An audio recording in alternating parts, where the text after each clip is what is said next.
បាទជំរាបសួរក៏ដូចសួស្តីបាទអតិថិជនបាទខ្ញុំបាទជាងគឺអ្នកគ្នាផងដែរបាទថ្ងៃនេះបាទ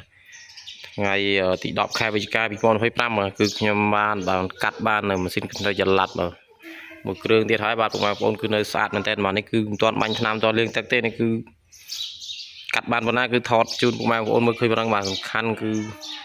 មានកាងរបូលកាអីគឺមកស្អាតតែម្ដងបាទពុកម៉ែបងប្អូនបាទចឹងសម្រាប់ពុកម៉ែបងប្អូនបាទដែលមានតម្រូវការបាទចង់បានម៉ាស៊ីនកិនស្រូវចល័តមិនថាថ្មីឬមួយក៏មកទឹកយកទៅប្រើប្រាស់បាទកុំភ្លេចតាក់ទងខ្ញុំបាទជាងគឺកំពុងឆ្ងាំងបាទនៅស្អាតណាស់ពុកម៉ែបងប្អូនណានៅស្អាតមែនតើកង់នេះគឺនៅស្អាតទាំងអស់ជាប្រភេទត្បាល់ទឹមម៉ាស៊ីនម៉ាក់សៀងហៃ25សេសនេះត្បាល់ទឹមសម្រាប់របស់វាវីណាតូតា850កង់គឺនៅអែមពុកម៉ែបងប្អូនចឹងសម្រាប់ពុកម៉ែបងប្អូនបាទមានតម្រូវការបាទ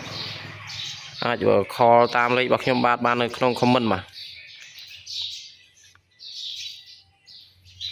ចង់ដឹងពីតម្លៃបាទអាចទេសួរលេខបាន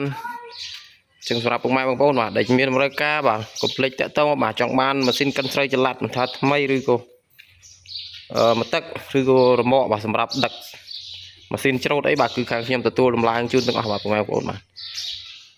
ចឹងអរគុណពុកម៉ែបងប្អូនបាទសម្រាប់ការទស្សនាបាទកុំភ្លេចជួយ like និងជួយចុច subscribe channel ខ្ញុំបាទមួយខ្ញុំបាទអរគុណច្រើនបាយបាយជម្រាបលា